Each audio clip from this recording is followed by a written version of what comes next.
Hi, I'm Rob, and in this Gems of War video, I'm going to go over the Soulforge and tell you what I think is good and bad in there, what's worth crafting and what you should avoid. As well as that, we'll be looking at this weekly Glory Troop, Stormcrow, and telling you what I think about that as well. Anyway, knock knock. Who's there? Figs.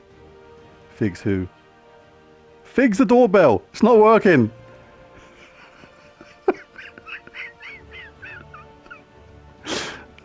Oh, sorry. Oh, there. Oh, crikey, what was I doing? Stormcrow. Is that... Oh, sorry, that one caught me funny. What am I doing? I'm pressing the wrong buttons. Yes, Stormcrow. Suncrest Ultra Rare. Let's take a look at what this does. Deals magic +3 damage to an enemy, then gains Reflect. That's a bit rubbish. Oh well. All enemies gain 2 random skill points. Summon a Darkstorm at the start of battle and summon a Darkstorm when an enemy dies. Okay, that's potential to get a lot of purple going on the board. Not too bad. But yeah, the spell's a little bit lackluster, but hey, it may have some benefit to some teams, obviously. Hopefully. Nothing to cry about though. Horror. Oh, don't start, they get worse. Right, so anyway, you can grab these all the way up to mythic level if you want. Always a good idea to do. Means you get load more arcane skull trait stones, load more glory keys, and you basically get another troop to level 20, which is going to help your power level kingdoms in the long run.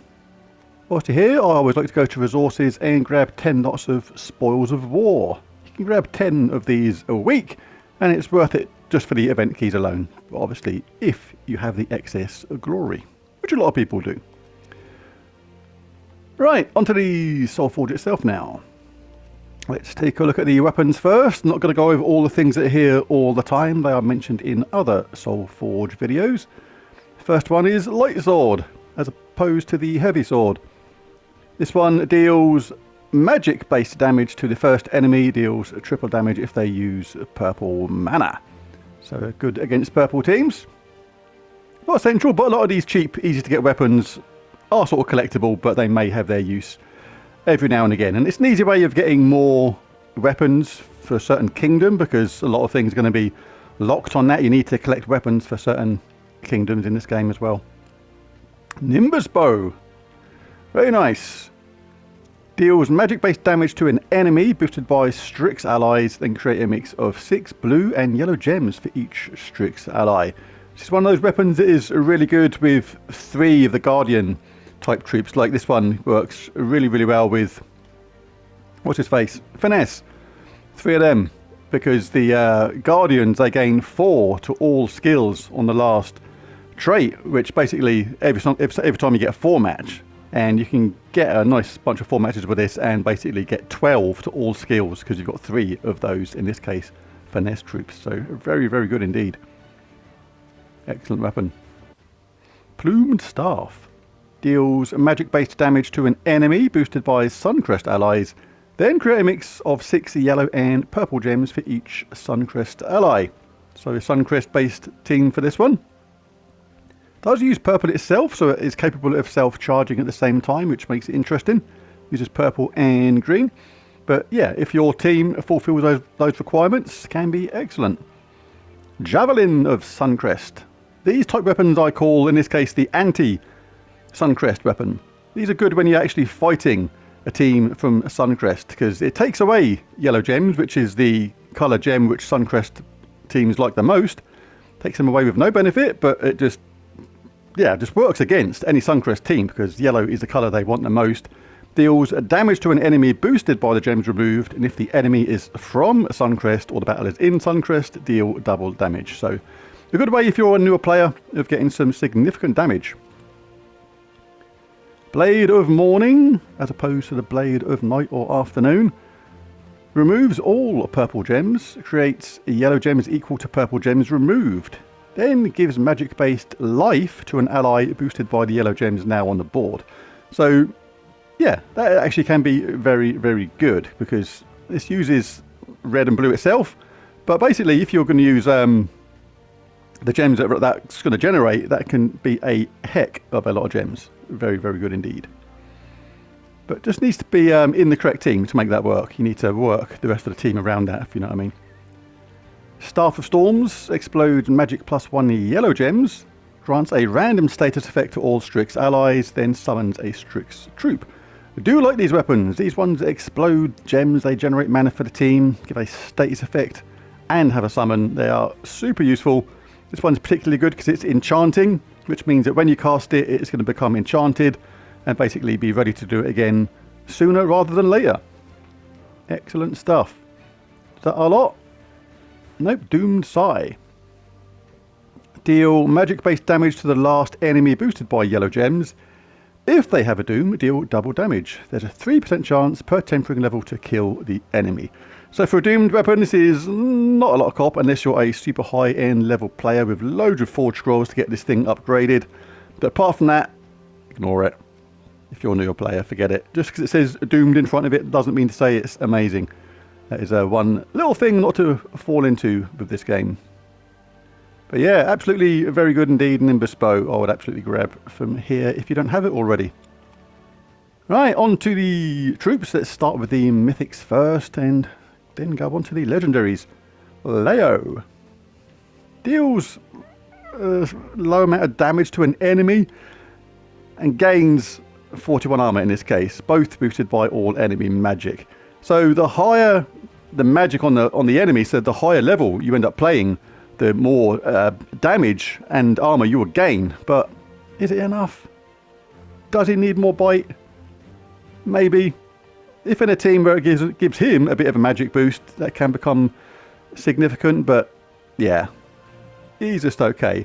One of the best things about him though, because it's all about a balancing thing, it's not all about the spell. For some troops, the traits can actually be the thing that makes the troop how good they are, and his traits are actually pretty decent.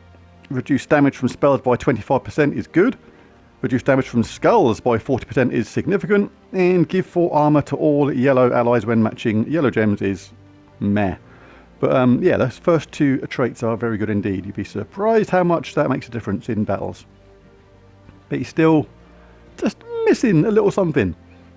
The Scourge of Honor deals a decent amount of true damage to all enemies, that is very good, and gain 2 mana back for each cursed or diseased enemy. Now what's cool about him is his third trait. Curse and disease a random enemy when matching 4 or more gems. So you can get this in a team where you're going to generate quite a few 4 matches with a bit of a loop going on, and you're going to curse and disease most of the enemy pretty quickly. And that means you can cast him and get most of your mana back straight away and be ready to do it all over again very, very quickly. Excellent troop. Do like him a lot. I like him a lot. Don't know why I said that twice. King Bloodwood. More like King No Good. He's rubbish. Deals... yeah, it's just not that great. It deals magic-based heavy splash damage to an enemy boosted by entangled and bleeding enemies. Steals 10 life from all enemies. So he does steal the life, so it takes it away from them and adds it to his own. But for a mythic, it's just not good enough. There is a little bit of synergy between his spell and his traits. Entangle and inflict bleed on a random enemy when matching 4 or more gems. And it does reduce damage from skulls by 33%, but it's just lame. There's so many legendaries that do better than that. No. King No Good. Get out of here. Don't bother. Just wait for him to randomly pop up in a chest and go, got him. Queen of Sin. She's not much better, to be honest. Deals magic-based true damage to the first 2 enemies. Summon Wrath or Lust, then bless all Daemon allies. Traits, nothing fantastic. Middle one is probably the best. Reduce damage from spells by 25%. Last one, Succumb. Enemies lose 4 points from a random skill when an ally casts a spell. Nothing too fantastic, but yeah, it's a spell though. It just doesn't... It's just too many things that don't work with each other. Like it does the true damage. Okay, it does an okay amount of true damage, but you are forced to do it to the first 2 enemies, which is a bit annoying. Summons Wrath or Lust. neither of them are true damage troops, even though they're okay troops in their own right. Then bless all Daemon allies. You have to have an all Daemon team to make the most of that. So, yeah, she's just not great. Not great at all. She's somewhere around King Bloodwood. They're both in that same category of near the bottom of the rubbish mythics list. And that was it. Yes, that was 4. So let's take a quick look at the legendaries. Always recommend waiting for legendaries to turn up in chests. I wouldn't craft a legendary, not unless it's someone spectacular like a Yao Guai or something like that. Because, yeah, you need your diamonds. Keep hold of your diamonds. They are hard to get and important. Smashed Mouth. Let's take a look. Deals magic-based damage to an enemy and knocks them to the back, and drain 7 mana from all enemies below them, gains an extra turn. Okay, not too bad. The damage is okay. To get the most out of that mana drain, you have to cast it on the troop at the top. It does gain the standard goblin extra turn, but yeah.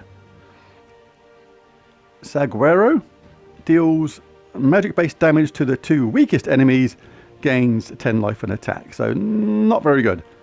Can be good for finishing people off, but yeah, I don't think I've ever used that in a team. Ever. Queen Grapple Pot.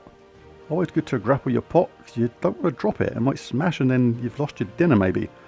Deals magic-based damage to all enemies, boosted by ally and enemy goblins, gains an extra turn. So damage to all is good.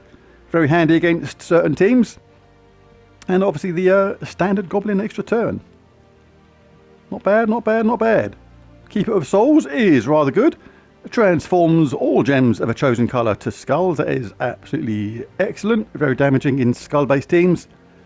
And a 50% chance to summon a wight when an enemy dies, as well as being undying, as well as getting 50% bonus souls from battle. So very, very good indeed in certain teams. And that is it. But who gets our coveted Mythic of the Week? Well, I can tell you one thing, it is not going to be Queen of Rubbishness, and it's not going to be King No Good. And he needs a bit more bite, so it has to be the Scourge of Honor. Absolutely excellent troop, really good amount of true damage. The ability that when he casts that spell to get most of his mana back at the same time, if with the correct team, makes him absolutely superb. So very good indeed. Scourge of Honor is my Mythic of the Week. Got my World Event team coming up later today with the scoring system as well, so check that out later on. But thanks for watching this video. Hit that like and subscribe if you enjoyed it, and share it with your guild and jazz like that. Okay, thanks for watching. Catch you again next time. Bye for now.